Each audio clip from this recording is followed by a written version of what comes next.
laakiin faynuuska inta damiso xilliga layd lama hay aniga gogasha u tagayo soo dhaweynay dabadna halkii bay ugu tagtay isagu wuxuu haystaa gabadhii ay heshiiyeen buu haystaa qolkii buu soo galo soo dhawow baa leesantiba soo dhaweysay islaantiisii bay halkii iska heleen markii hawshii dhamaatay bartii tuug yahow horta maxaa keena qofku inuu caqlaani noqdo gaalada waxa ku kalifay waa wax la fahmi karo waynu ka hadli doonaa laakiin dadka muslimiinta maxaa ku kalifaya caqliga inay waxa weeye qadisaan oo weynaysiiyaan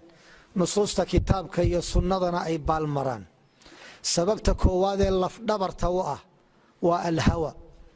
qofku inuu jeclaysanayo ama uu raacayo waxay naftiisu doonayso inuu iska dabagalayo fain lam yastajiibuu laka faclam annamaa yattabicuuna ahwaa'ahum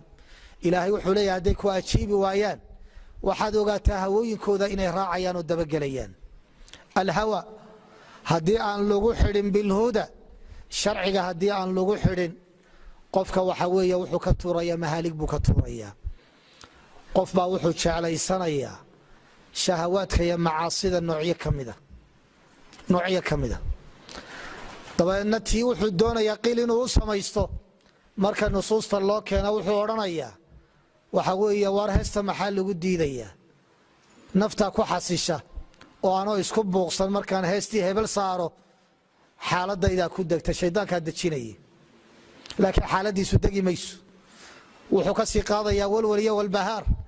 laakiin shaydaankaa u macaanaynaya o u qurxinaya ilaahay wuxuu nabigu inoo sheegay calayhi salaatu wasalaam naarta waxa ku hareeraysan waxay naftu jeceshahay xufat innaaru bishahawaat kole ma habboonaan filayaa laakiin waa sheegaya insha allahu tacaala si ay u sii caddaato waxyaabaha xalaasha inaan aad loo danayn laakiin naftu ay ku dheerayso xaaraanta ay ku dheerayso sida taariikhdu ay sheegayso ama nin abwaanintii ka mida ayaa waxa weeye gabadh buu waxa weeye la haasaawayo jeclaaday xaasna waa leeyihi midha xaaskii inuu ku labeeya ku adkaatay gabadhii baa dabac ka galay si kale inay isku helaan markay isaga taag weyday bay islaantiisii uu sheegto tiri odaygaagii baan isaga taag la'ahay islaantu isla caqli badan bay ahayd waxay tidhi la heshiiya oo la ballan laakiin faynuuska intaad damiso xilligaa laydh lama hay anigaa gogasha u tagayo soo dhaweynay dabeedna halkii bay ugu tagtay isagu wuxuu haystaa gabadhii ay heshiiyeen buu haystaa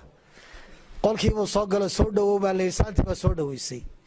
islaantiisii bay halkii iska heleen markii hawshii dhamaatay bartii tuug yahow